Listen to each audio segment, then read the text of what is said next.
నమస్కారం. ఈరోజు రమేష్ రాథోడ్ గారు లేని చాలా చోటుగా ఉంది. వారు జడ్పీ చైర్మన్గా ఉన్నప్పుడు మా నాన్నగారితో మా అన్నగారితో చాలా సంబంధాలు ఉన్నాయి. డీలిమిటేషన్ అయ్యేటప్పుడు కూడా వారు వచ్చి చెప్పారు, ఎందుకు ఆదిలాబాద్ని ఎస్టీ చేయాలని చెప్పి వారే మా నాన్నగారిని కన్విన్స్ చేసి ఆదిలాబాద్ని ఎస్టీలో అప్పుడు డీలిమిటేషన్లో చేయడం జరిగింది. అప్పటి నుంచి రాథోడ్ గారు ఇప్పుడు కూడా రమేష్ గారు చెప్పేవారు అనమాట, నిజంగా పేద ప్రజల గొంతు వింటారంటే వెంకటేశ్వర గారు వింటారని చెప్పి నాకు చాలాసార్లు పార్లమెంట్లో కలిసినప్పుడు చెప్పేవారు. తెలంగాణ ఉద్యమంలో ఇద్దరం ఢిల్లీలో ఉన్నాము, తెలంగాణ గురించి కొట్లాడుతున్నాము.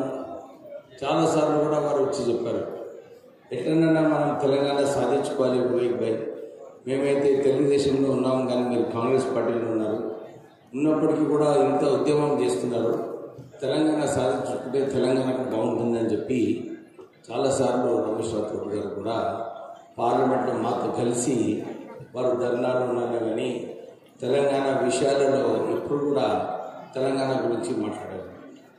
తర్వాత కూడా చాలాసార్లు బై ఎలక్షన్స్లో కలిసినప్పుడు అప్పుడు కూడా వారు పట్టుదలతో కూర్చొని మన క్యాండిడేట్ అభ్యర్థిని ఎట్లనైనా గెలిపించుకోవాలని చెప్పి చాలా గట్టిగా పనిచేసేవారు. ఒక మంచి పేరు సంపాదించుకున్నారు. జడ్పీ చైర్మన్గా ఆదిలాబాద్ జిల్లాలో ఎక్కడ వెళ్ళినా కానీ రమేష్ రాథోడ్ గారి అనుచరులు ఉంటారు, వాళ్ళందరూ కూడా ఇదే గుర్తు చేస్తుంటారు.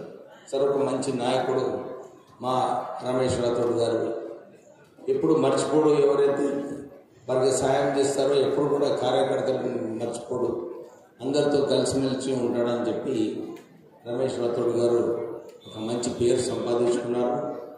ఇప్పుడే పాయల్ శంకర్ గారు ఏదైతే చెప్పినారో, రమేష్ రాథోడ్ గారి కుటుంబ సభ్యులు ఉన్నారు, వాళ్ళందరినీ కూడా మంచిగా రాజకీయాలలో వాళ్ళ లెగసీ ఏదైతే ఉందో అది కంటిన్యూ చేయాలని చెప్పి వారు కోరారు.